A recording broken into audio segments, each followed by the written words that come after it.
തവ കഥാമൃതം തപ്തജീവനം കവിഭിരീഡിതം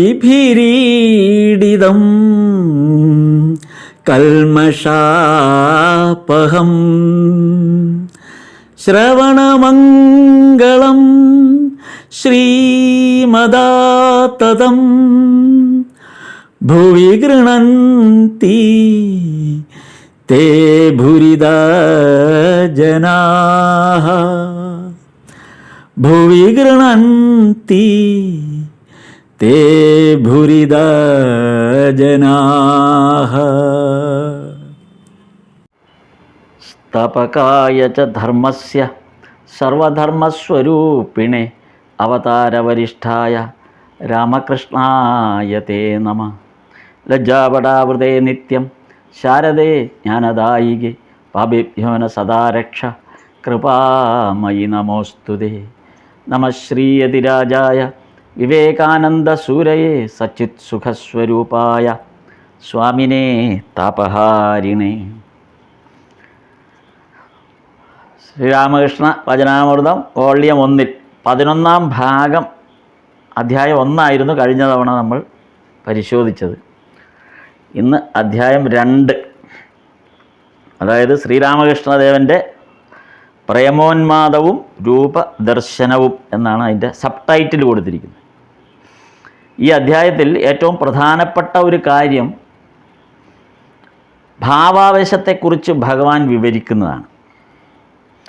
ഇതേക്കുറിച്ച് വിശദമായി നമുക്ക് ഇത് മനസ്സിലാക്കാനായിട്ട് ഭഗവത് ലീലയിലൊരു പ്രധാന സംഭവം, അതായത് രജപുത്താന എന്ന സ്ഥലത്ത് നിന്ന് വന്ന പണ്ഡിതനായ നാരായണ ശാസ്ത്രികളുടെ അനുഭവം ഇതോടനുബന്ധിച്ച് വെച്ച് നമുക്ക് പരിശോധിക്കാവുന്നതാണ്. നാരായണ ശാസ്ത്രികളെക്കുറിച്ച് വിവരിക്കുന്നത് ലീലാമൃതത്തിലാണ്. അപ്പോൾ ഈ ഭാവാവസ്ഥയെക്കുറിച്ചാണ് ഈ അധ്യായത്തിൻ്റെ രണ്ടാം അധ്യായത്തിൻ്റെ പ്രധാന വിഷയം വരുന്നത് ഭാവാവസ്ഥയെക്കുറിച്ചാണ്. അപ്പോൾ ഈ ഭാവാവസ്ഥയെക്കുറിച്ച് കൂടുതൽ, അതായത് ഇതേക്കുറിച്ച് അറിയാനുള്ള ഒരാകാംക്ഷയോടുകൂടി ഭഗവാന്റെ അടുത്ത് വന്ന ആളാണ് വളരെ പണ്ഡിതനായ നാരായണ ശാസ്ത്രികൾ. നമുക്ക് ആദ്യം ഈ രണ്ടാം അധ്യായത്തിൻ്റെ എന്താണെന്ന് നോക്കാം, എന്നിട്ട് നാരായണ ശാസ്ത്രികളുടെ അനുഭവത്തിലേക്ക് പോകാം. രണ്ടാം അധ്യായം തുടങ്ങുമ്പോൾ ശ്രീരാമകൃഷ്ണദേവൻ പറയുന്നതാണ്, എന്തെല്ലാം അവസ്ഥകൾ കഴിഞ്ഞു. ആദ്യം ഈ അവസ്ഥ വന്നപ്പോൾ രാവും പകലും വരുന്നതും പോകുന്നതും പറയാൻ കഴിഞ്ഞിരുന്നില്ല. എനിക്ക് കിറുക്കാണെന്ന് എല്ലാവരും പറഞ്ഞു. അതെ, അവരെന്നെ വിവാഹം ചെയ്യിച്ചു. ഉന്മാദാവസ്ഥ. ആദ്യമൊക്കെ മനസ്സിന് വലിയ വിഷമമായിരുന്നു. ഭാര്യയും എന്നെപ്പോലെ തിന്നും കുടിക്കും ജീവിക്കും എന്നൊക്കെ പിന്നെ കരുതി. അപ്പോൾ എന്ന് പറഞ്ഞാൽ, അപ്പോൾ ആ ഭഗവാൻ ഇതിനു മുമ്പ് കടന്നു പോയിട്ടുള്ള നിരവധി ഭാവാവസ്ഥകളെക്കുറിച്ചാണ് ഭഗവാൻ തന്നെ ഓർത്തെടുത്ത് പറയുന്നത്. അതിനൊരു പൂർവകഥ കൂടെ ഇവിടെ സൂചിപ്പിക്കുന്നുണ്ട്. എന്തൊരവസ്ഥയിൽ കൂടി ഞാൻ കടന്നുപോയി. സാധാരണമായ അല്പം ഏതെങ്കിലും കൊണ്ട് എനിക്ക് ഭാവാവേശം ഉണ്ടാകാറുണ്ട്. ചെറിയൊരു കാര്യം മതി. അത് നമുക്ക് ഭഗവാന്റെ കുട്ടിക്കാലത്ത് പ്രാവുകൾ ഈ കൊറ്റികൾ പറന്നു പോകുന്ന ആ നീലാകാശത്തിൻ്റെ ആ പശ്ചാത്തലത്തിൽ വെളുത്ത കൊറ്റികളെ കണ്ടപ്പോഴേക്കും ഭാവാവസ്ഥ. അപ്പം ചെറിയ ചെറിയ കാര്യങ്ങൾ മതി. ഒരു വാക്ക് കേട്ടാൽ ഭാവാവസ്ഥയിലേക്ക് മാറും. അതാണ് ഭഗവാൻ പറഞ്ഞ, അല്പം എന്തെങ്കിലും മതി എനിക്ക് ഭാവാവസ്ഥ ഉണ്ടാകും. അങ്ങനെ ആ ഭാവാവസ്ഥ ഉണ്ടാകുന്നതിനെക്കുറിച്ച് കുറേ കാര്യങ്ങൾ അതിൻ്റെ ഓരോ സന്ദർഭങ്ങളായിട്ട് ഈ പൂർവകഥ എന്ന ഭാഗത്ത് വിവരിക്കുന്നുണ്ട്. അത് നമ്മൾ അത് വായിക്കുന്നില്ല. നമ്മൾ അതിനോടനുബന്ധിച്ച കുറച്ച് കാര്യങ്ങളാണ് ചർച്ച ചെയ്യാൻ ഉദ്ദേശിക്കുന്നത്. അതായത് ഒരു ക്ഷണനേരത്തേക്കാണെങ്കിലും ഒരു വസ്തുവോ വ്യക്തിയോ ആയി സമ്പർക്കമുണ്ടായാൽ അവയുടെ എല്ലാം സ്വഭാവം, നീതി, രീതി എന്നിവയെക്കുറിച്ച് ആലോചന ചെയ്ത് വിശ്വാസ്യമായ സിദ്ധാന്തത്തിൽ എത്താതെ ഭഗവാൻ അടങ്ങിയിരിക്കാൻ കഴിഞ്ഞിരുന്നില്ല എന്നാണ് പറയുന്നത്. അനുഭവസ്ഥരുടെ വിവരണമാണത്. അതൊരു ചെറിയ ക്ഷണനേരത്തേക്ക് ആരെങ്കിലും അതൊരു വസ്തുവാകട്ടെ അല്ലെങ്കിൽ ഒരു വ്യക്തിയാവട്ടെ, ആ വ്യക്തിയായിട്ടോ അല്ലെങ്കിൽ വസ്തുവുമായിട്ടോ ഒരു ക്ഷണനേരത്തേക്ക് സമ്പർക്കമുണ്ടാകേണ്ടി വന്നാൽ, അല്ലെങ്കിൽ അങ്ങനെ ഒരു അവസ്ഥ ഉണ്ടായാൽ, ഭഗവാൻ അതിൻ്റെ ആ ക്ഷണനേരത്തേക്കാണ് ആകെ ആ സമ്പർക്കം ഉണ്ടായത്. ഒരുപക്ഷെ ഒരാളെ കാണുന്നത് കൊണ്ടായിരിക്കാം, അല്ലെങ്കിൽ ഒരു വസ്തുവിനെ കാണുന്നത് കൊണ്ടായിരിക്കാം. ഒരു ക്ഷണനേരം കണ്ടാൽ മതി. അങ്ങനെ ആ ക്ഷണനേരം കാണുന്നു എങ്കിലും ഭഗവാനെ സംബന്ധിച്ചിടത്തോളം ആ കണ്ടതിൻ്റെ സ്വഭാവം, നീതി, രീതി ഇതിനെക്കുറിച്ച് പിന്നീട് ആലോചിക്കാൻ തുടങ്ങും. അങ്ങനെ ആലോചന ചെയ്ത് ആ കണ്ട വസ്തുവിൻ്റെ അല്ലെങ്കിൽ വ്യക്തിയുടെ വിശ്വാസ്യമായ സിദ്ധാന്തത്തിലെത്താതെ ഭഗവാൻ ഒരിക്കലും അടങ്ങിയിരിക്കാൻ കഴിയില്ല. അതാണ് ഈ ഭാവാവസ്ഥയിലേക്ക് ഭഗവാനെ നയിക്കുന്നതിൻ്റെ പ്രധാന കാരണമായി പറയപ്പെടുന്നത്. ഈ സ്കൂൾ അതായത് ബാല്യത്തിൽ സ്കൂൾ വിദ്യാഭ്യാസത്തെക്കുറിച്ച് ഭഗവാൻ പറയുന്ന കാര്യങ്ങൾ നമ്മൾ വായിച്ചിട്ടുണ്ട്. അതായത് പണ്ഡിതന്മാരുടെ ശാസ്ത്ര പഠനവും ചർച്ചയുമെല്ലാം ധനസമ്പാദനത്തിനായിട്ടാണ്. അതായത് ഗ്രാമ്യ ഭാഷയിൽ പറഞ്ഞാൽ, ഭഗവാൻ തന്നെ ഉപയോഗിക്കുന്ന വാക്കുകളാണ്. ഒരു ഗ്രാമ്യ ഭാഷയിൽ പറയുന്നത് അരിയും കായയും കിഴികെട്ടാനുള്ള വിദ്യാഭ്യാസം എന്നാണ് ഭഗവാൻ പറയുന്നത്. അരിയും കായയും, കറിക്കുള്ള വസ്തുക്കളും ചോറിനുള്ള സാധനവും, ഇത് കിഴികെട്ടാൻ വേണ്ടി മാത്രമാണ് ഈ പണ്ഡിതന്മാരായിരിക്കുന്നവരുടെ ശാസ്ത്ര പഠനം. അല്ലാതെ അതുകൊണ്ട് ഒരു പ്രയോജനവുമില്ല. അങ്ങനെയുള്ള ഒരു വിദ്യാഭ്യാസം തനിക്ക് ആവശ്യമില്ല എന്നാണ് ഭഗവാൻ രാമകുമാരനോട്, തൻ്റെ ജ്യേഷ്ഠനോട് പോലും, പൊതുവെ എല്ലാവരോടും ഭഗവാൻ പ്രകടിപ്പിച്ചിട്ടുള്ളത്. അങ്ങനെ ഒരു വിദ്യാഭ്യാസം എനിക്ക് വേണ്ട. ഈ അരിയും കായും കിഴികെട്ടാൻ വേണ്ടിയുള്ള വിദ്യാഭ്യാസം എനിക്ക് ആവശ്യമില്ല എന്നാണ് ഭഗവാൻ പറയാറ്. അപ്പോൾ അങ്ങനെയുള്ള ഒരു പാണ്ഡിത്യത, ആ പണ്ഡിതന്മാരെ ഒന്നടങ്കം ആ പാണ്ഡിത്യത്തിൻ്റെ ഒരു അന്നത്തെ ആ അവസ്ഥയെക്കുറിച്ച് ഭഗവാന്റെ ഒരു കാഴ്ചപ്പാടാണ് ഇവിടെ വിവരിച്ചത്. അപ്പം ഇതിനെ കുറേ കൂടെ സാധൂകരിക്കുന്ന ഒരു സംഭവമാണ് നാരായണ ശാസ്ത്രികളുടെ കഥ. അതായത് നാരായണശാസ്ത്രി ഭഗവാനെക്കുറിച്ചുള്ള ഒരു അനുഭവം വിവരിക്കുന്നുണ്ട്. ലീലാമൃതത്തിൽ അത് വിശദമായിട്ട് പറയുന്നുണ്ട്. ഈ നാരായണശാസ്ത്രി 25 വർഷം ഗുരുകുലവാസം ചെയ്ത്, 25 വർഷം ഗുരുകുലവാസം ചെയ്ത് നിഷ്ഠയോടെ ഒരു ബ്രഹ്മചാരിയായിരുന്നു ഈ നാരായണശാസ്ത്രി. അങ്ങനെയുള്ള ആ നിഷ്ഠയോടുകൂടി ശാസ്ത്രം പഠിച്ച ആളുമാണ്. ശാസ്ത്രം പഠിച്ച് വലിയ പണ്ഡിതനായ ആളാണ്. മാത്രമല്ല ഈ നാരായണശാസ്ത്രി 6 ദർശനങ്ങളിൽ എല്ലാറ്റിലും ഒരുപോലെ അറിവും വൈദഗ്ധ്യവും നേടണമെന്ന് ആഗ്രഹിച്ച ആളാണ്. പറയുന്നത് 5 എണ്ണത്തിലേ അദ്ദേഹത്തിന് നേടാൻ പറ്റുള്ളൂ എന്നാണ്. ആലോചിക്കുക, 5 എണ്ണം തന്നെ സാധ്യമല്ല. 6 ദർശനങ്ങൾ എന്ന് പറയുമ്പോൾ ഫിലോസഫി. അപ്പോൾ 6 ദർശനങ്ങളിൽ എല്ലാറ്റിലും ഒരുപോലെ അറിവും വൈദഗ്ധ്യവും നേടണമെന്ന് ആഗ്രഹിച്ചപ്പോൾ അദ്ദേഹം അതിൽ 5 ദർശനങ്ങളിൽ മാത്രം അവഗാഹം നേടി എന്നാണ് പറയുന്നത്. അപ്പോൾ തന്നെ അദ്ദേഹം എത്ര പണ്ഡിതനാണെന്ന് ഓർത്തു നോക്കുക. അപ്പോൾ അതെന്ന് പറയുമ്പോൾ ഒന്ന് സാഖ്യം, രണ്ടാമത്തത് യോഗം, മൂന്നാമത്തത് ന്യായം, നാലാമത്തത് വൈശേഷികം, അഞ്ചാമത്തത് പൂർവമീമാംസ, ആറാമത്തത് ഉത്തരമീമാംസ അല്ലെങ്കിൽ വേദാന്തം. ഇങ്ങനെ 5 എണ്ണത്തിലാണ് അദ്ദേഹം വൈദഗ്ധ്യം നേടിയ ആളാണ് ഇതിന് ശ്രമിച്ചിട്ട്. അപ്പോൾ ഈ നാരായണശാസ്ത്രികൾ എന്തുകൊണ്ടാണ് ഇതിൽ അവഗാഹം അപ്പോൾ ആ പാണ്ഡിത്യത്തിൻ്റെ ഉയർച്ച മനസ്സിലാക്കാൻ വേണ്ടിയാണ് ഇത് പറയുന്നത്.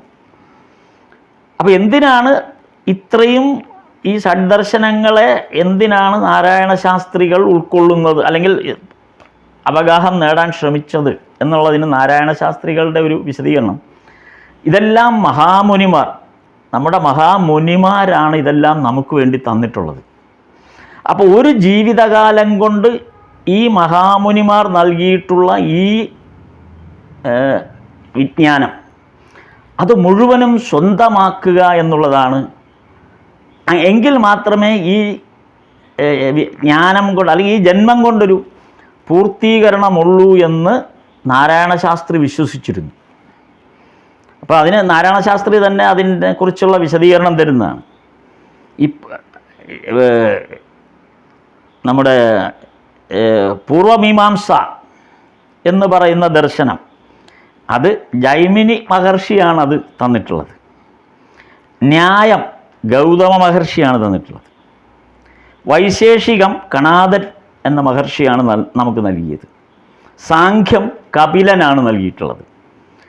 യോഗം പതഞ്ജലിയാണ് നൽകിയിട്ടുള്ളത്. ഉത്തരമീമാംസ അതിൽ 2 അഭിപ്രായങ്ങൾ വരുന്നുണ്ട്.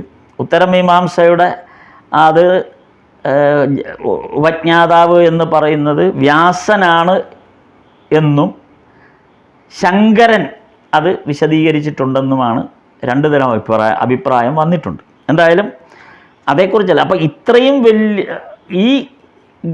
ഈ ദർശനങ്ങളെ മുഴുവനും സ്വായത്തമാക്കുന്നതിലൂടെയാണ് തൻ്റെ പാണ്ഡിത്യം വെളിപ്പെടുന്നത് എന്ന് നാരായണശാസ്ത്രികൾ വിശ്വസിച്ചിരുന്നു. അപ്പോൾ കൂടാതെ അന്നത്തെ കാലത്ത് ഇത് നേടിയാൽ, ഈ വിദ്യാഭ്യാസം, ഈ ജ്ഞാനം നേടിയാൽ മാത്രം പോരാ.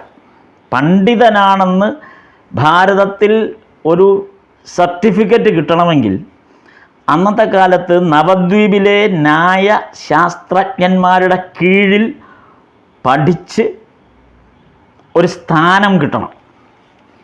നവദ്വീപിലെ, ബംഗാളിൽ തന്നെ നവദ്വീപിലെ, നമ്മളത് മുമ്പും പരാമർശിച്ചിട്ടുള്ളതാണ്, ചൈതന്യ മഹാപ്രഭുവിൻ്റെ സ്ഥലം.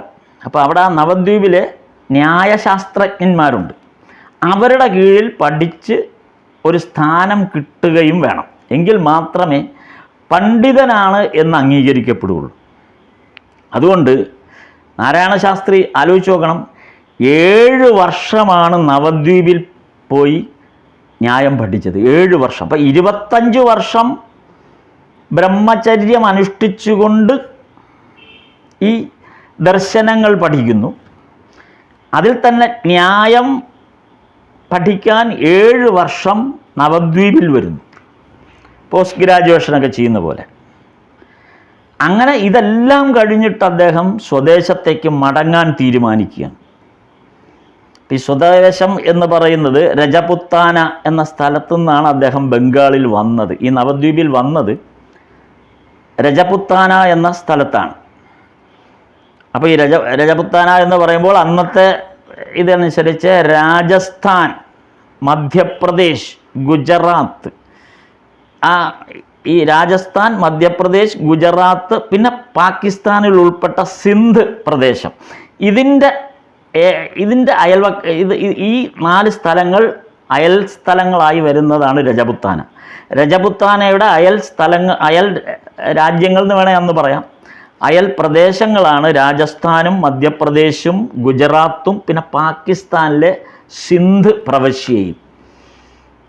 അപ്പോൾ അവിടെ നിന്നാണ് ഈ നാരായണശാസ്ത്രികൾ ബംഗാളിൽ വന്നത് ഇതെല്ലാം പഠിക്കാനായിട്ട്. അപ്പോൾ ഇതെല്ലാം പഠിച്ചു. 25 കൊല്ലം ദർശനങ്ങളും പഠിച്ചു. അത് കഴിഞ്ഞ് 7 വർഷം ന്യായം പ്രത്യേകമായി നവദ്വീപിലെ ന്യായശാസ്ത്രജ്ഞന്മാരുടെ കീഴിൽ പഠിച്ചു. അപ്പോൾ എല്ലാം സമ്പൂർണമായി എന്ന് ഒരു ആത്മവിശ്വാസത്തോടു കൂടി, അഹങ്കാരം എന്നല്ല, ആത്മവിശ്വാസത്തോടു കൂടി അദ്ദേഹം പണ്ഡിതനായി, ഇനി ഭാരതത്തിൽ താൻ അംഗീകരിക്കപ്പെടുന്ന ഒരു പണ്ഡിതനാണ് എന്ന ആത്മവിശ്വാസത്തോടു കൂടിയാണ് അദ്ദേഹം തിരിച്ച് നാട്ടിലേക്ക് പുറപ്പെടാൻ ഒരുങ്ങുന്നത്. അങ്ങനെ മടങ്ങി സ്വദേശത്തേക്ക് പോകാൻ തയ്യാറെടുക്കുമ്പോഴാണ് ദക്ഷിണേശ്വരത്ത് ഇങ്ങനെ ഒരാളുണ്ട് എന്നറിയുന്നത്. അപ്പോൾ ഇദ്ദേഹത്തിൻ്റെ ഒരു പ്രത്യേകത കൂടെ സൂചിപ്പിക്കുന്നുണ്ട് ഈ നാരായണശാസ്ത്രികളുടെ. അതായത് ഇദ്ദേഹം നാട്ടിൽ വച്ച് തന്നെ അതായത് രജപുത്താനയിൽ വെച്ച് തന്നെ മഹാപണ്ഡിതനാണ്.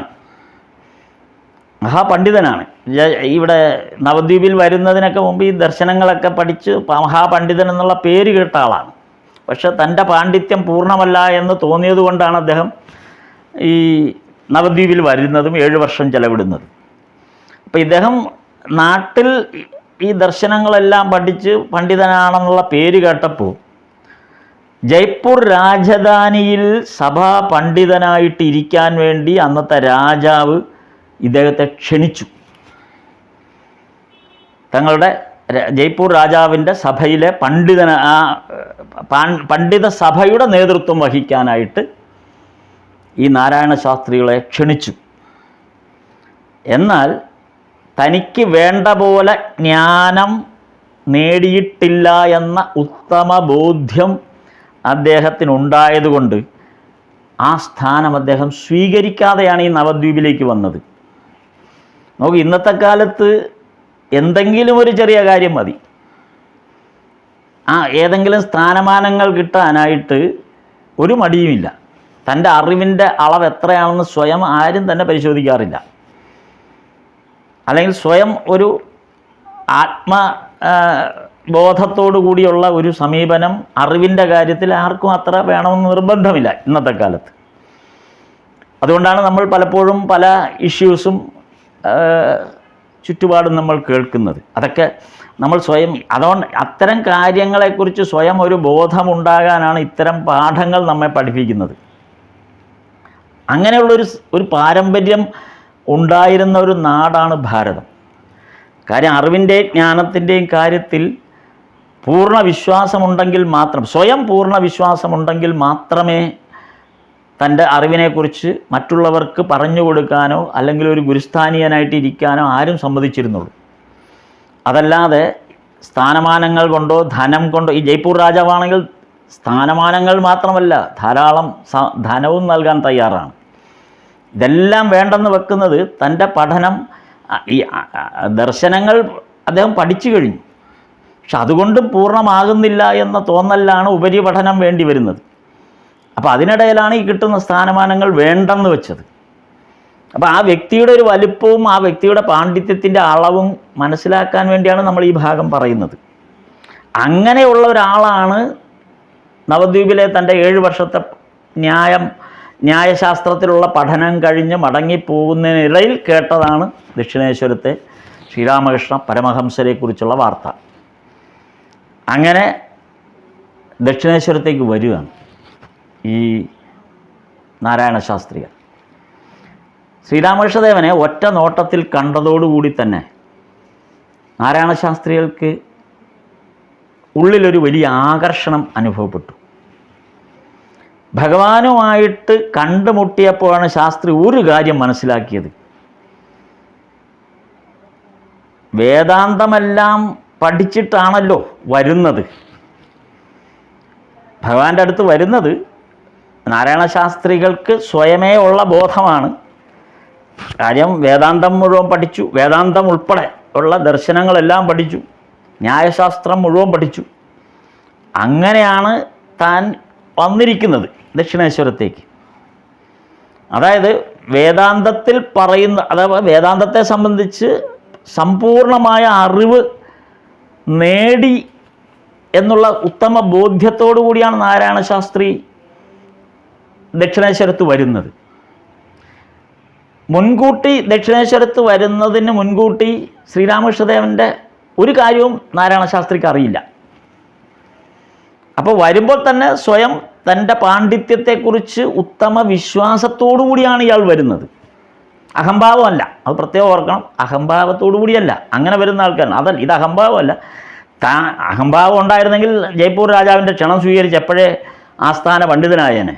അപ്പോൾ അദ്ദേഹം വളരെ വിനയമുള്ള ആളും പാണ്ഡിത്യത്തിൻ്റെ മുമ്പിൽ വളരെ ആ പാണ്ഡിത്യം കാക്ഷിച്ച് എന്ത് ത്യാഗവും സഹിക്കാൻ തയ്യാറുള്ള ഒരാളാണ്. അപ്പോൾ അങ്ങനെയുള്ള വേദാന്ത പഠനങ്ങൾ വരെ പൂർത്തീകരിച്ച് ദക്ഷിണേശ്വരത്ത് വന്ന ആളാണ് ശ്രീരാമകൃഷ്ണദേവനെ കാണാനായിട്ട്. അപ്പോൾ അവിടെ വച്ച് ഈ നാരായണ ശാസ്ത്രികൾക്ക് മനസ്സിലായ ഒരു കാര്യമുണ്ട്.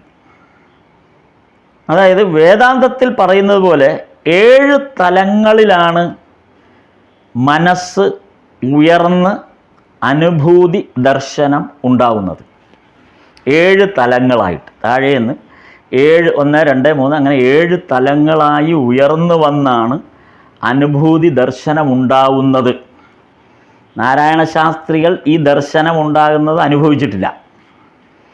ഇത് വേദാന്തം പഠിച്ചപ്പോൾ ഉണ്ടായ അനുഭവമാണ്. പഠിച്ച അറിവ് മാത്രമേ ഉള്ളൂ ഇങ്ങനെ ഒരു അവസ്ഥയുണ്ടെന്ന്. അപ്പം അതിനെക്കുറിച്ച് നാരായണ ശാസ്ത്രികൾ വിവരിക്കുന്നുണ്ട്. എന്താണ് ഈ 7 തലങ്ങൾ എന്ന് നാരായണ ശാസ്ത്രി വിവരിക്കുന്നുണ്ട്. അതിലൊന്ന് ശുഭേച്ഛ. ഒന്നാമത്തെ അവസ്ഥ എന്ന് പറയുന്നത് 7 തലങ്ങളിൽ ആദ്യത്തെ തലം ശുഭേച്ഛ. ശുഭേച്ഛ എന്ന് പറയുന്നത് വിവേകം, വൈരാഗ്യം തുടങ്ങിയ ആ സാഹചര്യങ്ങളാണ് ഒരാളിൽ ഉണ്ടാകുന്ന ആ വിവേകം, വൈരാഗ്യം എന്നിവ ഉണ്ടാകുന്ന അവസ്ഥയാണ് ശുഭേച്ഛ എന്ന തലം. രണ്ടാമത്തെ തലം വിചാരണ. അതായത് ഒന്ന് കേൾക്കുക, അല്ലെങ്കിൽ ഏതെങ്കിലും വിവരങ്ങൾ, അറിവ്, ജ്ഞാനം അത് കേൾക്കുക, പിന്നെ അത് മനനം ചെയ്യുക. അതാണ് വിചാരണ എന്ന് പറയുന്ന തലം. മൂന്നാമത്തെ തലമാണ് തനുമാനസ. അതായത് വിവേകവും വൈരാഗ്യവും ഉള്ള ഒരാളിൽ മാത്രമേ ഈ ജ്ഞാനത്തിൻ്റെ ശ്രവണവും മനനവും നടക്കുകയുള്ളൂ. അങ്ങനെയുള്ള ശ്രവണവും മനനവും നടന്നു കഴിയുന്നതോടുകൂടി മനസ്സിനെന്ത് സംഭവിക്കും? മനസ്സ് ദോഷരഹിതമാവും. ആ മനസ്സ് ദോഷരഹിതമായ മൂന്നാമത്തെ അവസ്ഥയാണ് തനുമാനസ. ഇത് താഴേന്ന് ഇങ്ങനെ മുകളിലേക്കാണ് നമ്മൾ കണക്കാക്കേണ്ടത്, തട്ട് പോലെ. മനസ്സ് ദോഷരഹിതമാകുന്ന തനുമാനസ അവസ്ഥ. ഇനി അത് കഴിഞ്ഞ് നാലാമത്തെ അവസ്ഥ. നാലാമത്തെ അവസ്ഥ എന്ന് പറയുന്നത് ബ്രഹ്മവിത്ത് എന്ന അവസ്ഥയാണ്. ബ്രഹ്മവിത്ത്, അതായത് അഹം ബ്രഹ്മാസ്മി എന്ന അറിവ് ലഭിക്കുന്നു. നമുക്ക് എല്ലാവർക്കും അറിയാവുന്ന, നമ്മൾ പഠിച്ചിട്ടുള്ള ഒരു ഭാഗമാണ് അഹം ബ്രഹ്മാസ്മി. ഞാൻ തന്നെയാണ്, നീ തന്നെ, ആ അഹം ബ്രഹ്മാസ്മി എന്ന് പറയുന്ന ആ സ്വയം ആ ബ്രഹ്മത്തെ അറിയുന്ന ഒരവസ്ഥ. ആ അവസ്ഥയ്ക്ക് ഈ നാലാമത്തെ സ്റ്റേജിന് പറയുന്നതാണ് സത്വാപത്തി. സത്വാപത്തി എന്നാണ് ഈ നാലാമത്തെ സ്റ്റേജിന് അത്, അല്ലെങ്കിൽ ബ്രഹ്മവിത്ത് എന്ന് പറയും. അതായത് അഹം ബ്രഹ്മാസ്മി എന്നുള്ള അറിവ് ലഭിക്കുന്നു. ഇനി അഞ്ചാമത്തെ എത്തുമ്പോഴോ ഈ അനേകം വിദ്യകൾ ഇതിനകം നമ്മൾ പഠിച്ചു കഴിഞ്ഞു. ഈ അവസ്ഥ, അതായത് അനേകം വിദ്യകളാണ് പഠിച്ചിരിക്കുന്നത്. ഈ അനേകം വിദ്യകളെല്ലാം പഠിച്ചാലും ശരി, ഒന്നിലും സംസക്തിയില്ലാത്തൊരവസ്ഥ, ഒന്നിലും ഒരു സംസക്തിയില്ലാത്തൊരവസ്ഥ, അസംസക്തി എന്നാണ് ഈ അഞ്ചാമത്തെ അവസ്ഥയ്ക്ക് പറയുന്നത്. ഇതിലൊന്നിലോടും നമുക്ക് പ്രത്യേകിച്ചൊരു ഒട്ടി നിൽക്കുന്ന അവസ്ഥയില്ല. അനേകം അറിവുകളായി. ഇപ്പം ഈ അഞ്ചാമത്തെ അവസ്ഥയിലേക്ക് എത്തുമ്പോഴേക്കും ആ പണ്ഡിതൻ്റെ, ആ ജ്ഞാനിയുടെ ആ സ്റ്റേജുകളാണ് വിവരിക്കുന്നത്. പിന്നെ ഒന്നിനും ഒരു ഇതില്ലാത്തൊരവസ്ഥ. ഇനി അടുത്തതാണ് ആറാമത്തെ അവസ്ഥ. പരബ്രഹ്മത്തിൽ നിന്ന് വേറിട്ട് ഒന്നിനെയും കാണാത്ത അവസ്ഥ. അതായത് കാണുന്നതെല്ലാം പരബ്രഹ്മത്തിൻ്റെ ഭാഗമാണെന്നുള്ള ബോധം ഉണ്ടായിക്കൊണ്ടിരിക്കുന്നു. ചുറ്റുപാടും കാണുന്നതെല്ലാം ഒരു നമ്മുടെ പരബ്രഹ്മത്തിൻ്റെ ആ സുപ്രീം പവറിൻ്റെ ഒരു പ്രതിഫലനങ്ങളാണ്, വിഭൂതികളാണ് എന്ന് പറയുന്നത്. ഇതെല്ലാം ആ സുപ്രീം പവറിൻ്റെ വിഭൂതികളാണ് എന്ന് അങ്ങനെ കാണാൻ പറ്റും. അല്ലാതെ തെങ്ങാണെന്നോ മാങ്ങയാണെന്നോ മലയാണെന്നോ പുഴയാണെന്നോ ഒന്നും മനസ്സിലാകുന്നില്ല. എല്ലാം ഈ വിഭൂതികളായിട്ടാണ് കാണുന്നത്. അതിന് പറയുന്ന ആ ആറാമത്തെ സ്റ്റേജിന്, ഇതാണ് ആറാമത്തെ സ്റ്റേജ്. ആറാമത്തെ സ്റ്റേജിന് പറയുന്ന പേരാണ് പരാർത്ഥ ഭാവിനി. പരാർത്ഥ ഭാവിനി. അപ്പോൾ ഇവിടെ വെച്ച് നമ്മൾ എല്ലാം ബ്രഹ്മദർശനം എന്നൊക്കെ പറയുന്ന പോലെ എല്ലാം ബ്രഹ്മത്തിൻ്റെ ഭാഗമായിട്ടാണ് നമുക്ക് കാണുന്നത്. ഏഴാമത്തെ അവസ്ഥയാണ് തുര്യാവസ്ഥ. അതായത് ജീവൻ മുക്തൻ. അതാണ് ഏഴാമത്തെ അവസ്ഥ. അപ്പം ഈ വേദാന്തത്തിൽ പറയുന്ന ഈ 7 തലങ്ങളിലൂടെയാണ് ഒരു ജ്ഞാനി സഞ്ചരിക്കേണ്ടത് എന്ന്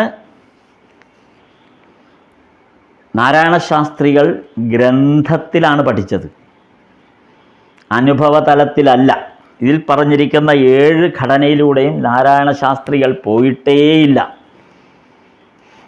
ഏട്ടിലെ പശുവായിട്ട് തന്നെയാണ് അതിരിക്കുന്നത്. ഇത് നാരായണ ശാസ്ത്രികൾ തന്നെ തിരിച്ചറിഞ്ഞ കാര്യമാണ്. അദ്ദേഹം വിവരിക്കുകയാണിത്. ഞാൻ പഠിച്ച കാര്യങ്ങൾ എന്ന് ശ്രീരാമകൃഷ്ണദേവനെ കണ്ട ശേഷം അദ്ദേഹം സ്വയം വിവരിക്കുന്നതാണിത്. ഞാൻ ഇത്രയും കാലം നോക്കൂ, 25 കൊല്ലം ബ്രഹ്മചര്യം അനുഷ്ഠിച്ച് കുറേ പഠിച്ചു. ഏത് ഈ ന്യായശാസ്ത്രങ്ങളെല്ലാം അല്ല, ഫിലോസഫി മുഴുവൻ പഠിച്ചു. 25 വർഷം ബ്രഹ്മചര്യം അനുഷ്ഠിച്ചിട്ട്. അതും പോരാഞ്ഞ് 7 വർഷം ന്യായശാസ്ത്രം മുഴുവൻ പഠിച്ചു. പഠനമാണ്, എല്ലാം ഗ്രന്ഥപഠനങ്ങളാണ്. അപ്പോൾ അതിൽ പറഞ്ഞിരിക്കുന്ന ഘടനകളാണിത്. ഇതൊന്നും ജീവിതത്തിൽ കണ്ടിട്ടേയില്ല. ഇതൊക്കെ പുസ്തകത്തിൽ വായിച്ച അറിവേ ഉള്ളൂ. ആലോചിച്ച് നോക്കണം, എങ്ങനെ ഇരിക്കും ഒരാളുടെ ജ്ഞാനത്തിൻ്റെ അളവ്. എന്താണ് ഈ ജ്ഞാനം? ആരോട് ചോദിച്ചാൽ ഇതൊക്കെ പറഞ്ഞു കൊടുക്കും. 7 അവസ്ഥയുണ്ടെന്നും മറ്റേത് 6 അവസ്ഥയുണ്ടെന്നൊക്കെ പറഞ്ഞു കൊടുക്കാൻ കൊള്ളാം. പക്ഷെ ജീവിതത്തിൽ ഒരിക്കൽ പോലും അനുഭവിച്ചിട്ടുള്ളൂ, അതെന്താണെന്നോ അറിയില്ല. ഇത് നാരായണ ശാസ്ത്രികൾ സ്വയം പറയുന്നതാണിത്. അപ്പോൾ ഓരോന്നോരോന്നായി താഴെ നിന്ന് മുകളിലേക്ക് മനസ്സ് ഉയരുന്നതോടെ പല അനുഭൂതികളിലൂടെ കടന്ന് ഒടുവിൽ നിർവികൽപ്പ സമാധിയിലെത്തും. ഈ നേരത്തെ പറഞ്ഞ ഈ 7 തലങ്ങളിലൂടെ ശുഭേച്ഛയ, വിചാരണ, തനുമാനസ, സത്വാപത്തി, അസംശക്തി, പരാർത്ഥഭാവിനി, തുര്യാവസ്ഥ, ഈ തുര്യാവസ്ഥയും കൂടെ എത്തിക്കഴിയുമ്പോൾ ഒടുവിൽ നിർവികൽപ്പ സമാധിയിലാണ് എത്തുന്നത്. ലാസ്റ്റ് പോയിൻ്റാണത്, നിർവികൽപ്പ സമാധി. അതോടെ അഖണ്ഡ സച്ചിദാനന്ദ സ്വരൂപമായ ബ്രഹ്മസാക്ഷാത്കാരത്തിൻ്റെ തന്മയനായി മനുഷ്യൻ്റെ ജന്മജന്മാന്തരങ്ങളായുള്ള സംസാരഭ്രമം നിശേഷമില്ലാതാകുമെന്നൊക്കെ പഠിച്ചിട്ടാണ് ഞാൻ വന്നിരിക്കുന്നത്. ഇതെല്ലാം പഠിച്ചിട്ട് വന്ന കാര്യമായി പറയുന്നത്. അതുകൊണ്ടാണ് ഞാൻ അതിൻ്റെ അദ്ദേഹം ഗ്രഹിച്ച കാര്യങ്ങൾ അതേ ഭാഷയിൽ പറഞ്ഞത്. നിർവികൽപ്പ സമാധിയിലെത്തുന്നതോടുകൂടി അഖണ്ഡ സച്ചിദാനന്ദ സ്വരൂപമായിട്ടുള്ള ബ്രഹ്മസാക്ഷാത്കാരത്തിൻ്റെ തന്മയനായി മനുഷ്യൻ്റെ ജന്മജന്മാന്തരങ്ങളായുള്ള സംസാരഭ്രമം നിശേഷമില്ലാതായി. മനുഷ്യൻ്റെ ജന്മജന്മാന്തരങ്ങളായിട്ടുള്ള സംസാരഭ്രമം നിശേഷമില്ലാതായി സച്ചിദാനന്ദ സ്വരൂപമായ ബ്രഹ്മസാക്ഷാത്കാരത്തിൽ എത്തുന്നു എന്ന് പഠിച്ചിട്ടാണ് ഞാൻ വന്നത്. ഇതൊക്കെ കാണാപ്പാഠം പഠിച്ചതാണ് ഇത്രയും കാലം. 25 കൊല്ലം ബ്രഹ്മചര്യവും കഴിഞ്ഞ് 7 കൊല്ലം അതും കഴിഞ്ഞ് കാണാപ്പാഠം പഠിച്ച് വന്ന ഞാനിതൊക്കെ പഠിച്ചു, ഇത്രയും പഠിച്ചു. ഇത് അനുഭവതലത്തിൽ എങ്ങനെയാണെന്ന് ഞാൻ എൻ്റെ ജീവിതത്തിൽ കണ്ടിട്ടില്ല. ആലോചിച്ചു, ഈ 25ഉം 7ഉം ഏതാണ്ട് 32 വർഷം പാഴായിപ്പോയി എന്ന് നാരായണ ശാസ്ത്രികൾ സ്വയം മനസ്സിലാക്കുകയാണ് ഭഗവാന്റെ മുന്നിൽ വന്ന് നിന്നപ്പോൾ, ശ്രീരാമകൃഷ്ണദേവൻ്റെ അടുത്ത് വന്നപ്പോൾ. അങ്ങനെ ഒരു വലിയ ജ്ഞാനിക്കുണ്ടാകുന്നൊരു അറിവാലോചിച്ചു, അല്ലെങ്കിൽ ആ ഒരു എന്താ അതിന് പറയുക, ഒരു തിരിച്ചറിവ്. ആ ജ്ഞാനിക്കുണ്ടാകുന്നൊരു തിരിച്ചറിവ് ഭഗവാന്റെ മുന്നിലെത്തിയപ്പോൾ തൻ്റെ 32 വർഷത്തെ പഠനവും സാധനയും ബ്രഹ്മചര്യവും എല്ലാം ഒന്നുമല്ലാതായിപ്പോയ മട്ടാണ്. ഇതാണ് പറയുന്നത്. ഇത് മുൻപും ഇതേ അവസ്ഥ, ഇതിന് സമാനമായ അവസ്ഥ ഭഗവാന്റെ സ്വാമിജിയുടെ ജീവിതത്തിലുള്ളതായിട്ട് നമ്മൾ അത് വായിച്ചിട്ടുണ്ട്. ഇതിനു മുമ്പ് നമ്മൾ പറഞ്ഞിട്ടുണ്ട്, എന്നാലും പറയാം. എക്ടസി, അതാണ് ഇവിടെ നേരത്തെ പറഞ്ഞ പോലെ നിർവികൽപ്പ സമാധി, എക്ടസി. ഇത് അനുഭവതലത്തിൽ ഭൂമിയിൽ അങ്ങനെ അനുഭവതലത്തിൽ ആരുമില്ല. നമ്മൾ ഈ കാലഘട്ടത്തിലൂടെയാണ് സഞ്ചരിക്കുന്നത് എന്ന് ഓർക്കണം. ലോകത്തങ്ങനെ, ഈ പ്രപഞ്ചത്തിൽ അങ്ങനെ ഒരു നിർവികൽപ്പ സമാധി എന്നൊക്കെ എഴുതി വെച്ചിട്ടുള്ള വായിച്ചിട്ടുള്ള അല്ലാതെ അങ്ങനെ ഒരു അവസ്ഥയൊന്നും ആരും കണ്ടിട്ടില്ല. അതാണ് എക്ടസി എന്നുള്ള വാക്ക് നരേന്ദ്രൻ്റെ കോളേജിലെ അധ്യാപകനായ professor William Hastie. Professor William Hastie excursion എന്ന് പറയുന്ന ഒരു കവിത പഠിപ്പിച്ചുകൊണ്ടിരുന്നപ്പോഴാണ്, കോളേജിൽ വെച്ച് എക്സ്കർഷൻ എന്നാണ് ആ കവിതയുടെ പേര്, ആ കവിത പഠിപ്പിച്ചപ്പോഴാണ് അതിൽ വന്ന വാക്കാണ് എക്ടസി. അപ്പോൾ ഹേസ്റ്റിയോട് സംശയം ചോദിച്ചു, എന്താണ് എക്ടസി? നിർവികൽപ്പ സമാധിയാണ്, പക്ഷെ അതെങ്ങനെ പറഞ്ഞു കൊടുക്കാൻ പറ്റും? അനുഭവിക്കാത്ത അതേക്കുറിച്ച് ഒന്നും അത് പറയാനേ പറ്റില്ല. അത് എക്ടസി എന്നുള്ള വാക്കായി നിലനിർത്താനേ ഒരു പ്രൊഫസർക്ക് പോലും പറ്റൂ. അപ്പോൾ വില്യം ഹേസ്റ്റി വിദ്യാർത്ഥികളോട് ഇത് വിശദീകരിച്ചതിൻ്റെ ഒരു രീതി എങ്ങനെയെന്ന് വെച്ചാൽ, ഹേസ്റ്റിയുടെ ഭാഷയിൽ ഹേസ്റ്റി പറഞ്ഞത്, ഇത് ഒരു തരത്തിലുള്ള അനുഭൂതി ഉണ്ടാകുന്നത് മനസ്സിൻ്റെ പവിത്രത കൊണ്ടാണ്. ഹേസ്റ്റി അങ്ങനെയാണ് പറഞ്ഞു കൊടുത്തത്. ഇത്തരത്തിലൊരു അനുഭൂതി ഉണ്ടാകുന്നത് മനസ്സിൻ്റെ പവിത്രത കൊണ്ടാണ്, ഏകാഗ്രത കൊണ്ടാണ്. അതുപോലെ അനുഗ്രഹീതമായ മനസ്സുള്ള ഒരാൾക്ക് മാത്രമേ ഈ അവസ്ഥയിൽ എത്തിച്ചേരാൻ പറ്റൂ എന്ന് ഹേസ്റ്റി കുട്ടികളോട് പറഞ്ഞു. എന്നിട്ട് ഹേസ്റ്റി അതിൻ്റെ അടിവരയിട്ടുകൊണ്ട് പറഞ്ഞാണ്, അങ്ങനെ ഒരാളെയേ ഞാൻ കണ്ടിട്ടുള്ളൂ, ഈ പറഞ്ഞ പോലെ ഒരാളെയേ ഞാൻ എൻ്റെ ജീവിതത്തിൽ കണ്ടിട്ടുള്ളൂ. അത് ദക്ഷിണേശ്വരത്തുള്ള പരമഹംസരാണ്, ശ്രീരാമകൃഷ്ണ പരമഹംസർ എന്നാണ് അദ്ദേഹത്തിൻ്റെ പേര്. ഇത് വില്യം ഹേസ്റ്റി കുട്ടികളോട് പറഞ്ഞു. അതാണ് നരേന്ദ്രൻ്റെ മസ്തിഷ്കത്തിൽ ആദ്യമായി വരുന്ന ഒരു അറിവിൻ്റെ ഒരംശം. എന്നിട്ട് പറഞ്ഞു, നിങ്ങൾക്കിനിയും സംശയമുണ്ടെങ്കിൽ, ഹേസ്റ്റി പറഞ്ഞു, നിങ്ങൾക്കിനിയും സംശയമുണ്ടെങ്കിൽ അദ്ദേഹത്തെ സന്ദർശിക്കൂ. ആലോചിച്ച് നോക്കുക. അപ്പോൾ അങ്ങനെ അതാണ് ആ നിർവികൽപ്പ സമാധിയെക്കുറിച്ചുള്ള പാഠം. അതാണ് ഇവിടെ നാരായണ ശാസ്ത്രികളും പഠിച്ചത്. 32 വർഷത്തെ പഠനം കൊണ്ട് നാരായണ ശാസ്ത്രികൾ ഇതിൻ്റെ ശാസ്ത്രീയമായ ആ എല്ലാ ടെക്നിക്കൽ വേർഡ്സൊക്കെ പഠിച്ചു, അതിൻ്റെ ഡെഫിനിഷൻസ് എല്ലാം പഠിച്ചു. പക്ഷെ അനുഭവതലത്തിൽ പഠിക്കാൻ പറ്റില്ല, അതിന് ഈ ജ്ഞാനം കൊണ്ട് ഒരു പ്രയോജനവുമില്ല. അപ്പോൾ ഗ്രന്ഥത്തിൽ എഴുതി വെച്ചതല്ലേ ഞാനും പഠിച്ചിട്ടുള്ളൂ എന്ന് നാരായണ ശാസ്ത്രികൾ തിരിച്ചറിയുകയാണ് ഇവിടെ വെച്ച്. അങ്ങനെയാണ് ദക്ഷിണേശ്വരത്തെത്തിയ നാരായണ ശാസ്ത്രി കാണുന്നത് ഏതവസ്ഥയിലും തുര്യാവസ്ഥയിലെത്തുന്ന ഒരാൾ. അവിടെയാണ് നാരായണ ശാസ്ത്രിയാണത് സൂചിപ്പിക്കുന്നത്, ഏതവസ്ഥയിലും. നോക്കൂ, അതിനാണ് ഈ നേരത്തെ ഈ പറഞ്ഞ ഓരോ തലങ്ങളെക്കുറിച്ച് സംസാരിച്ചത്. അല്ല വെറുതെ തുര്യാവസ്ഥ എന്ന് പറയുന്നതല്ല, ഈ 7 അവസ്ഥയിലൂടെ സഞ്ചരിച്ച് അവസാന ഘട്ടത്തിലെത്തുന്ന മനസ്സിൻ്റെ ആ ഒരു ഔന്നത്യത്തിലെത്തുമ്പോഴാണ് ഈ തുര്യാവസ്ഥയിലേക്ക് എത്തേണ്ടത്. അവിടെയാണ് നിർവികൽപ്പ സമാധി എന്നുള്ള അവസ്ഥ കൈവരിക്കുന്നത് ഒരാൾ. അത് ഏതവസ്ഥയിലും ഒരാൾക്ക് സാധിക്കുന്നു എന്ന് ആലോചിച്ച് നോക്കൂ. ഏത് സെക്കൻഡിൽ, വിത്തിൻ സെക്കൻഡ് അത് ആവർത്തിച്ച് എപ്പോഴും അനുഭവിക്കുന്ന ഒരാൾ. ഇതൊരു ജന്മം പോരാ, ഈ അവസ്ഥയിലേക്ക് ഒരാളെ എത്തണമെങ്കിൽ ഒരു ജന്മം കൊണ്ട് സാധ്യമല്ല എന്നുള്ളതാണ് നാരായണ ശാസ്ത്രി പഠിച്ചത്. 32 വർഷത്തെ കഠിന ശ്രമമാണ്, ബ്രഹ്മചര്യം ഉൾപ്പെടെ അനുഷ്ഠിച്ചുകൊണ്ടുള്ള കഠിന ശ്രമമാണ്. 32 കൊല്ലം. ഇവിടെ വന്ന് നോക്കിയപ്പോഴോ വിത്തിൻ സെക്കൻഡ് ഓരോ മിനിറ്റിലും തുര്യാവസ്ഥയിലെത്തുന്ന ഒരു മഹാനുഭാവനെ മുന്നിൽ കാണുകയാണ്. റിയൽ തുര്യാവസ്ഥ, നിർവികൽപ്പ സമാധി, റിയലായിട്ട്. കേട്ടറിവ് മാത്രം ഉണ്ടായിരുന്നതിൽ നിന്ന് അനുഭവതലത്തിലേക്ക് നാരായണ ശാസ്ത്രി ചെന്ന് പെട്ടപ്പോൾ നാരായണ ശാസ്ത്രിയുടെ ഉള്ളിൽ ഇതുവരെ ഈ കഴിഞ്ഞ ഇത്രയും കാലത്തെ തൻ്റെ വിജ്ഞാനം മുഴുവനും ചോർന്നുപോയി. ഇതുകൊണ്ട് ഒരു പ്രയോജനവുമില്ല എന്ന് നാരായണ ശാസ്ത്രികൾ തിരിച്ചറിഞ്ഞു. കാര്യം ഒരു പ്രയോജനവുമില്ല, ഇത് മുഴുവൻ അറിയാം, ഇതിൻ്റെ എല്ലാ അക്ഷരം പ്രതി ഇത് പറയാനറിയാം, വിശദീകരിക്കാനറിയാം, പ്രസംഗിക്കാനറിയാം. പക്ഷെ അവസ്ഥയിലെത്താൻ പറ്റില്ല. അത് ഓരോ നിമിഷത്തിലും നിരന്തരം അനുഭവിച്ച് പ്രകടമാക്കിക്കൊണ്ടിരിക്കുന്ന ഒരാളുടെ മുമ്പിലേക്കാണ് നാരായണ ശാസ്ത്രി ചെല്ലുന്നത്. സ്വജീവിതത്തിൽ ഇത്ര പ്രത്യക്ഷമായി ഇത് വെളിവാക്കി തരുന്ന ഒരാൾ പോലും ഈ ഭൂലോകത്തിൽ ഇല്ല എന്ന് നാരായണ ശാസ്ത്രിക്ക് ബോധ്യപ്പെട്ടു എന്നാണ് പറയുന്നത്. ഈ ഭൂലോകത്ത് അങ്ങനെ ഒരാളില്ല.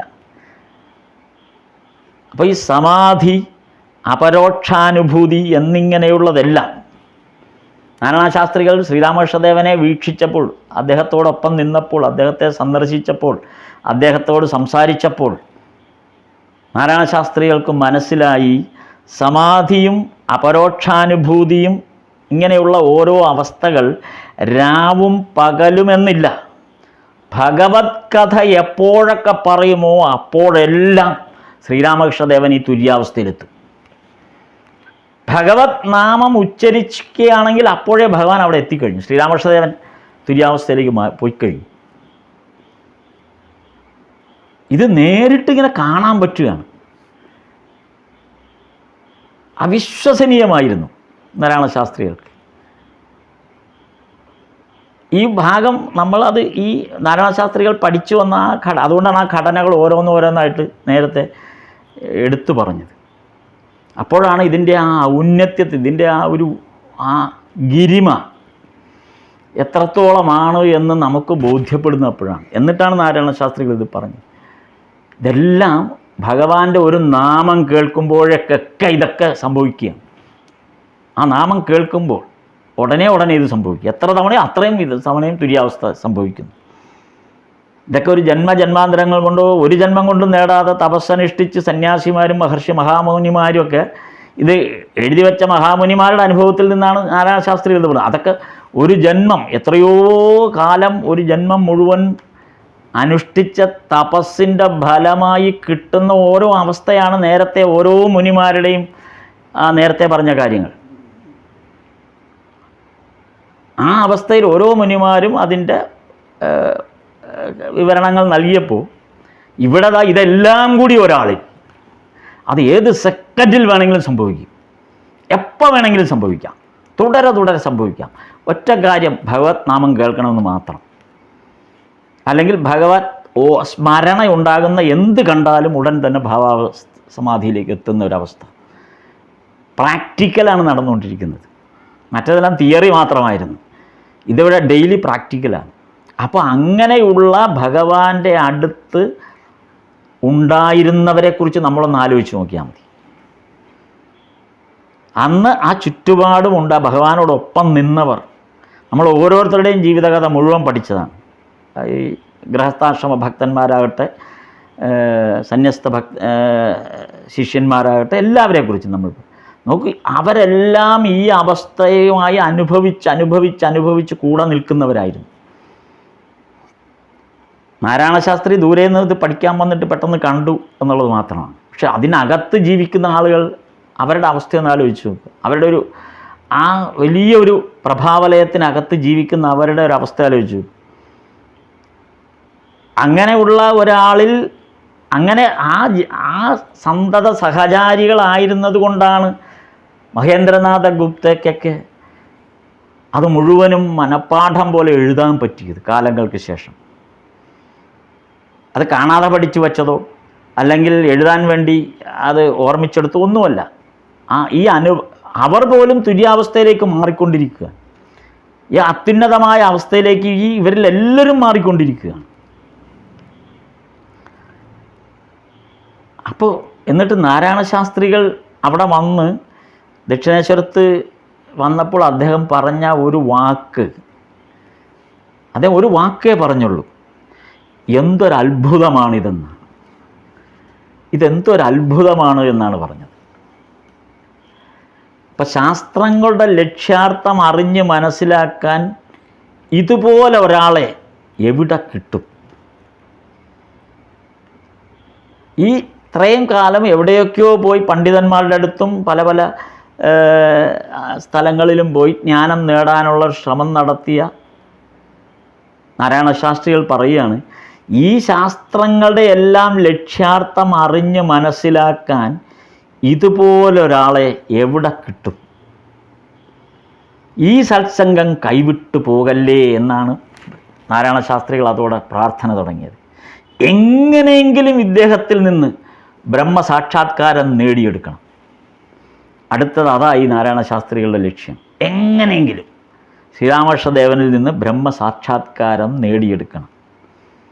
അതുകൊണ്ട് നാരായണ ശാസ്ത്രികൾ ഒരു കാര്യം അതോടെ തീരുമാനിച്ചു, ഇനി ഞാൻ നാട്ടിലേക്കില്ല, മടങ്ങുന്നില്ല.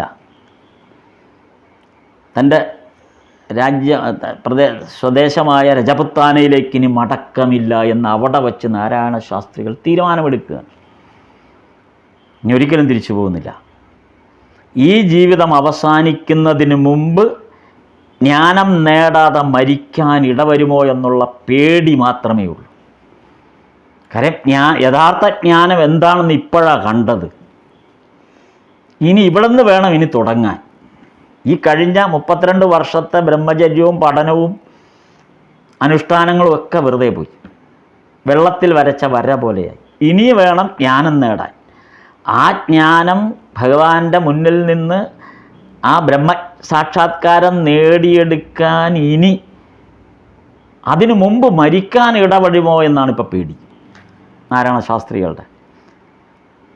അപ്പോൾ അങ്ങനെ ഇനി ഉണ്ടാകരുത്, അതിന് അങ്ങനെ ഒരു നഷ്ടപ്പെടൽ ഇനി ഉണ്ടാകരുത് എന്ന് പറഞ്ഞ് ഇതിനായി ആത്മാർത്ഥമായി ശ്രമിക്കണമെന്ന് തീരുമാനിക്കുകയാണ് നാരായണ ശാസ്ത്രികൾ. അതാണ് അവിടെ സംഭവിച്ചത്. അപ്പം നാരായണ ശാസ്ത്രികൾ ഇതിനു വേണ്ടി ശ്രമിക്കുന്നതിനെക്കുറിച്ച് ലീലാമൃതത്തിൽ വളരെ മനോഹരമായിട്ട് അത് വിവരിച്ചിട്ടുണ്ട്. ദിവസങ്ങൾ അങ്ങനെ നീങ്ങിത്തുടങ്ങി. ശാസ്ത്രിയുടെ വൈരാഗ്യവും വ്യാകുലതയും ശ്രീരാമകൃഷ്ണദേവൻ്റെ ദിവ്യമായ സംഘം കൊണ്ട് ദിനം പ്രതി വർദ്ധിച്ചു. ഓരോ ദിവസവും അവിടെ പിന്നിട്ടുകൊണ്ടിരിക്കുകയാണ് അദ്ദേഹം. പാണ്ഡിത്യം കൊണ്ട് സകലരെയും അമ്പരിപ്പിക്കണം, മഹാമഹോധ്യായനായി ഈ ലോകത്തിൽ മറ്റാരേക്കാളും പേരും പെരുമയും നേടിയെടുക്കണം എന്നൊക്കെ ഉണ്ടായിരുന്ന ആശ മുഴുവനും നഷ്ടപ്പെട്ടു. നാട്ടിൽ നിന്ന് വരുമ്പോൾ ഇതൊക്കെയായിരുന്നു. ഈ പാണ്ഡിത്യം നേടാനായിട്ട് നവദ്വീപിലൊക്കെ വന്ന് മടങ്ങിപ്പോകുന്നതിന് മുമ്പ് നാരായണ ശാസ്ത്രികളുടെ മനസ്സിലുണ്ടായത് താൻ ഇതുവരെ നേടിയ പാണ്ഡിത്യം കൊണ്ട് സകലരെയും അമ്പരിപ്പിക്കണം, എന്നിട്ട് ഒരു മഹാമഹോപാധ്യായനായിട്ട്, വെറും ഒരു ഉപാധ്യായനല്ല, മഹാമഹോപാധ്യായനായിട്ട് ഈ ലോകത്തിൽ മറ്റാരേക്കാളും പേരും പെരുമയും നേടിയെടുക്കണം എന്നൊക്കെയായിരുന്നു എൻ്റെ ആശ. അതെല്ലാം വെറും തുച്ഛവും നിന്ദ്യവുമാണെന്ന് ഇപ്പോഴാണ് ബോധ്യപ്പെട്ടത്. ശ്രീരാമകൃഷ്ണദേവൻ്റെ മുന്നിൽ വന്നപ്പോഴാണ് ബോധ്യപ്പെട്ടത്. അതോടുകൂടി നാരായണ ശാസ്ത്രികൾ ആ ആഗ്രഹങ്ങളെല്ലാം മനസ്സിൽ നിന്നും നിശേഷം വേണ്ടെന്ന് വെച്ചു, വിട്ടുകളഞ്ഞു. അങ്ങനെ ദക്ഷിണേശ്വരത്ത് ശ്രീരാമകൃഷ്ണദേവൻ്റെ സമീപത്തങ്ങ് താമസവുമായി. എന്നിട്ട് ഭയം ഇതായിരുന്നു, താനൊരു അയോഗ്യനാണ് എന്ന് ഭഗവാൻ കരുതി തനിക്ക് ആശ്രയം നൽകിയില്ലെങ്കിലോ എന്നുള്ള പേടിയായിരുന്നു നാരായണ ശാസ്ത്രികൾക്ക്. അതുകൊണ്ട് തൻ്റെ ഉള്ളിലുള്ള ആഗ്രഹം എന്താണെന്ന് ശ്രീരാമകൃഷ്ണദേവനോട് പറയാൻ ഈ നാരായണ ശാസ്ത്രികൾക്ക് ഭയമായിരുന്നു, പറഞ്ഞില്ല. കാര്യം അറിവിൻ്റെ ഒരു മഹാസാഗരം മുന്നിലിങ്ങനെ എരമ്പുന്ന പോലെയാണ്. അത് കണ്ട് ഭയപ്പെട്ടാണ് നാരായണ ശാസ്ത്രികൾ നിൽക്കുന്നത്. അതുകൊണ്ട് അതിലേക്ക് അടുക്കാൻ ഭയം. അങ്ങനെ വളരെ ഒരു ഭയചകിതനായിരിക്കുന്നൊരു നാരായണ ശാസ്ത്രികൾ ഭഗവാനോട് എങ്ങനെ ഇത് പറയും, അല്ലെങ്കിൽ എങ്ങനെ അടുക്കുമെന്നിങ്ങനെ വ്യാകുലപ്പെട്ട് ആ ദക്ഷിണേശ്വരത്ത് ഇങ്ങനെ മുന്നോട്ട് പോവുകയാണ്. ദിവസങ്ങൾ കുറേശ്ശെ നീങ്ങിക്കൊണ്ടിരിക്കുകയാണ്. ഭഗവാൻ ഇതറിയാമെന്ന് വരുന്നത് അതിന് ആ ഇടയ്ക്കൊരു ചെറിയ സംഭവം നടന്നു. കാരണം അക്കാലത്ത് ഈ റാണി റാസാമണി, ദക്ഷിണേശ്വര ക്ഷേത്രവുമായി ബന്ധപ്പെട്ട് റാണി റാസാമണിക്ക് ഒരു കേസുണ്ടായിരുന്നു. ആ കേസ് നടത്താൻ ഏൽപ്പിച്ചിരിക്കുന്നത് ബംഗാളിൽ അന്ന് പേരുകേട്ട ഒരു വക്കീൽ, വെറും വക്കീൽ മാത്രമല്ല മഹാകവി കൂടിയാണ്. നമ്മൾ ഇദ്ദേഹത്തിൻ്റെ കാര്യം മുമ്പ് പരാമർശിച്ചതാണ്, മൈക്കിൾ മധുസൂദനൻ ദത്ത. ഈ മൈക്കിൾ മധുസൂദനൻ ദത്തയാണ് ഈ റാണി റാസാമണിയുടെ കേസ് ഏൽപ്പിച്ചിരിക്കുന്നത്. അപ്പോൾ ആ കേസിനെക്കുറിച്ച് പഠിക്കാനായിട്ട് മൈക്കിൾ മധുസൂദനൻ ദത്ത ദക്ഷിണേശ്വരത്ത് ഒരു ദിവസം വന്നു. എന്നിട്ട് വന്ന് അതുമായി ബന്ധപ്പെട്ടവരോടെല്ലാം പലതും സംസാരിക്കുന്നതിനിടെയാണ് മൈക്കിൾ മധുസൂദനൻ ദത്ത അറിയുന്നത് ശ്രീരാമകൃഷ്ണദേവൻ പരമഹംസൻ, ശ്രീരാമകൃഷ്ണ പരമഹംസൻ എന്നൊരാൾ ഇവിടെയാണല്ലോ താമസിക്കുന്നത്. കാരണം അതിനകം തന്നെ അത് അറിയപ്പെടേണ്ട പോലെയൊക്കെ ഈ പല ഭാഗത്തും അറിഞ്ഞു തുടങ്ങിയിരുന്നു ഭഗവാനെക്കുറിച്ച്. അതുകൊണ്ടാണ് ശ്രീരാമകൃഷ്ണദേവൻ ഇവിടെ ഉണ്ടെന്നറിഞ്ഞിട്ട് അദ്ദേഹത്തെ ഒന്ന് കാണണം, അദ്ദേഹവുമായിട്ട് സംസാരിക്കണമെന്ന് മൈക്കിൾ മധുസൂദനൻ ദത്തയ്ക്ക് ഒരു വലിയ ആഗ്രഹമുണ്ടായി അവിടെ വന്നപ്പോൾ. അപ്പോൾ ഈ വിവരം ശ്രീരാമകൃഷ്ണദേവനെ അറിയിച്ചു. പക്ഷേ ശ്രീരാമകൃഷ്ണദേവൻ മൈക്കിൾ മധുസൂദനൻ ദത്തയെ കാണാൻ താല്പര്യപ്പെട്ടില്ല. പകരം അന്ന് ശ്രീരാമകൃഷ്ണദേവന് വേണ്ടി സംസാരിക്കാൻ ശ്രീരാമകൃഷ്ണദേവൻ അയച്ചത് നാരായണ ശാസ്ത്രികളെയാണ്. അപ്പോഴാണ് നാരായണ ശാസ്ത്രികൾക്ക് മനസ്സിലായത് ഭഗവാന്റെ ഉള്ളിൽ തന്നെക്കുറിച്ചുള്ള കരുതൽ എത്രമാത്രമാണ്. ഇനി സമയമായി, എന്നാലും ഞാൻ ചുരുക്കി ആ ഭാഗം കൂടെ അവസാനിപ്പിച്ചുകൊണ്ട് പറയാം. അതായത് മൈക്കൽ മധുസൂദനൻ ദത്ത ഹിന്ദുമതത്തിൽ നിന്ന് ക്രിസ്ത്യൻ മതത്തിലേക്ക് മതം മാറി. കാരണം അന്ന് അങ്ങനെ മാറിയാലേ, ഇപ്പോൾ അഡ്വക്കേറ്റൊക്കെയാണ്, അപ്പോൾ അതുകൊണ്ട് ആ ക്രിസ്തീയ മതം സ്വീകരിച്ചാൽ മാത്രമേ തൻ്റെ ജീവിതത്തിൻ്റെ ഒരു ഉന്നമനം ഉണ്ടാവുകയുള്ളൂ. കാര്യം ബ്രിട്ടീഷ് ഭരണമാണ്. അപ്പോൾ ആ ഇംഗ്ലീഷ് ഭരണത്തിൻ്റെ കീഴിൽ നിൽക്കണമെങ്കിൽ അങ്ങനെയൊക്കെ വേണ്ടി വരും. അപ്പോൾ അതുകൊണ്ട് മൈക്കൽ മധുസൂദൻ ദത്ത എന്നുള്ളൊരു ക്രിസ്തീയ മതം സ്വീകരിച്ചു. അപ്പോൾ ഈ ശാസ്ത്രികൾ സംസാരിക്കുന്ന സന്ദർഭത്തിൽ അതിന് പിന്നാലെ ശ്രീരാമകൃഷ്ണദേവനും ആ രംഗത്ത് എത്തുന്നുണ്ട്, പക്ഷെ ഒന്നും സംസാരിച്ചൊന്നുമില്ല. അപ്പോൾ ശാസ്ത്രികൾ മധുസൂദനൻ ദത്തയോട് ഈ ചില കാര്യങ്ങൾ സംസാരിക്കാൻ ഏൽപ്പിച്ചതുകൊണ്ട് സംസാരിക്കുകയാണല്ലോ. അപ്പോൾ എന്തിനാണ് മതം മാറിയത് എന്ന് ചോദിച്ചപ്പോൾ മൈക്കൽ മധുസൂദനൻ ദത്ത പറഞ്ഞത് അത് ജീവസന്ധാരണത്തിന് വേണ്ടിയാണ്, അന്നത്തിന് വേണ്ടി മതം മാറി എന്നുള്ള അർത്ഥത്തിലാണ് മൈക്കൽ മധുസൂദനൻ ദത്ത പറഞ്ഞത്. ഇത് കേട്ടപ്പോൾ നാരായണ ശാസ്ത്രികൾക്ക് വളരെ ദേഷ്യം തോന്നി. കാര്യം വെറും ഈ നാരായണ ശാസ്ത്രികൾ അത് സ്വയം ഈ ലോകത്ത് നമ്മുടെ നിലനിൽപ്പ് നിസ്സാരമായ കുറേ ദിവസത്തേക്ക് വേണ്ടി മാത്രമാണ്. ഈ നിസ്സാരമായ ലോകത്തെ നിലനിൽപ്പിന് വേണ്ടി ഇത്രയും നിന്ദ്യമായൊരു ബുദ്ധി, ഏതായാലും കുറച്ച് കഴിഞ്ഞ് മരിച്ചേ കഴിയൂ, എന്നിട്ട് ഇങ്ങനെ ഉള്ളൊരവസ്ഥയിലേക്ക് ഇയാൾ മാറിയല്ലോ, ഈ മൈക്കൽ മധുസൂദനൻ ദത്ത മാറിയല്ലോ എന്നുള്ള ഒരു തോന്നലുണ്ടായപ്പോൾ ശാസ്ത്രികൾക്ക് ഈ മൈക്കൽ മധുസൂദനൻ ദത്തയോട് ഭയങ്കരമായ ദേഷ്യം തോന്നി. എന്നാൽ ശ്രീരാമകൃഷ്ണദേവനോട് ഇത് പറഞ്ഞപ്പോൾ, അല്ലെങ്കിൽ ശ്രീരാമകൃഷ്ണദേവൻ ഇത് കേട്ടിട്ട് യാതൊരു വിധത്തിലുള്ള പ്രതികരണവും അപ്പോൾ ഒരു ഭാവമാറ്റവും ഉണ്ടായില്ല എന്നാണ് പറയുന്നത്. അപ്പോൾ മൈക്കൽ മധുസൂദനൻ ദത്ത ആ സംഭാഷണത്തിന് ശേഷം, അന്നത്തെ കൂടിക്കാഴ്ചയ്ക്ക് ശേഷം മടങ്ങിപ്പോയപ്പോൾ ശ്രീരാമകൃഷ്ണദേവനൊന്നും പറഞ്ഞില്ല, ഇതിനെക്കുറിച്ച് പ്രത്യേകിച്ചൊരു അഭിപ്രായമൊന്നും പറഞ്ഞില്ല. പക്ഷേ ഇദ്ദേഹം മടങ്ങിപ്പോയപ്പോൾ ശാസ്ത്രിക്ക് ഈ സ്വധർമ്മത്യാഗത്തെക്കുറിച്ച് വിചാരിച്ച് അതിലുള്ള വിരക്തി പ്രകാശിപ്പിക്കണം.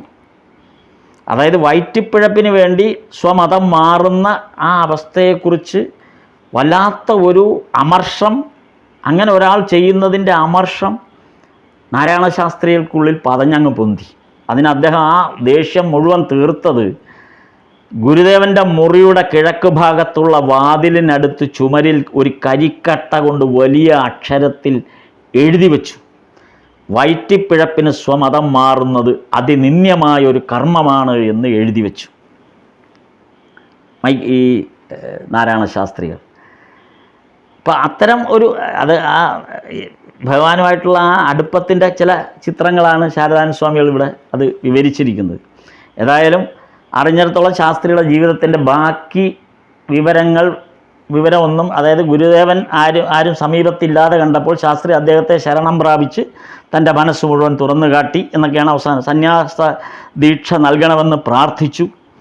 ശാസ്ത്രിയുടെ ആ ആഗ്രഹത്തിൻ്റെ ആധിക്യം കൊണ്ട് സന്യാസം നൽകുവാൻ സമ്മതിച്ചു. സന്യാസം സ്വീകരിച്ച ശേഷം ശാസ്ത്രി ദക്ഷിണേശ്വരം കാളീക്ഷേത്രത്തിൽ പിന്നെ അവിടെ ആ പ്രദേശത്ത് പിന്നെ താമസിച്ചില്ല. അങ്ങനെ അദ്ദേഹം ആ പ്രദേശം വിട്ടു പോവുകയും പിന്നീട് വസിഷ്ഠാശ്രമത്തിലെങ്ങോ ഒരു സന്യാസിയായി താമസിച്ചുകൊണ്ട് കഠോര തപസ്സിൽ മുഴുകി ശാസ്ത്രികൾ രോഗം പിടിപെട്ടെന്നും പിന്നീട് ആ രോഗാധിക്യം വന്ന് അദ്ദേഹം മരണമടയുകയും ചെയ്തു. അതായത് തൻ്റെ വിജ്ഞാനമൊന്നും തന്നെ പിന്നീട് സ്വജീവിതത്തിൽ അദ്ദേഹം ഉപയോഗിച്ചതേയില്ല.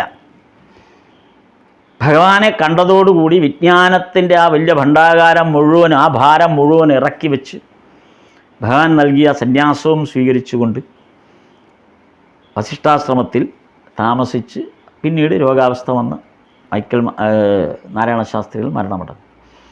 ഇതാണ് ഈ അറിവ്, ഒരു വ്യക്തിയിൽ ഉണ്ടായ അറിവിൻ്റെ ആ പ്രതിഫലനമാണ് ഈ നാരായണ ശാസ്ത്രികളുടെ കഥയിലൂടെ നമ്മൾ മനസ്സിലാക്കുന്നത്. ഭഗവാന്റെ ഭാവസമാധിയുടെ സാഹചര്യം എന്താണെന്നും അതിൻ്റെ വലുപ്പം എന്താണെന്നും നമ്മെ ബോധ്യപ്പെടുത്തുന്നതാണ് നാരായണ ശാസ്ത്രികൾക്കുണ്ടായ അനുഭവം. ആ അനുഭവത്തിലൂടെയാണ് നമ്മൾ അതിൻ്റെ വലുപ്പം മനസ്സിലാക്കുന്നത്.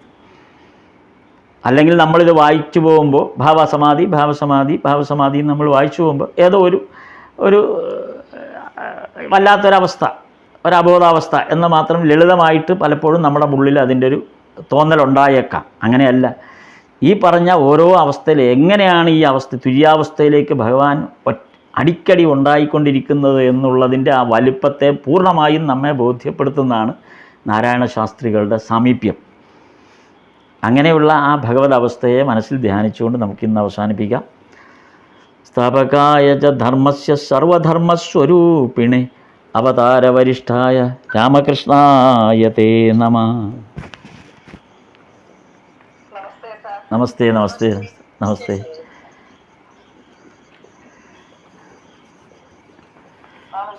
നാമം ജപിക്കാം.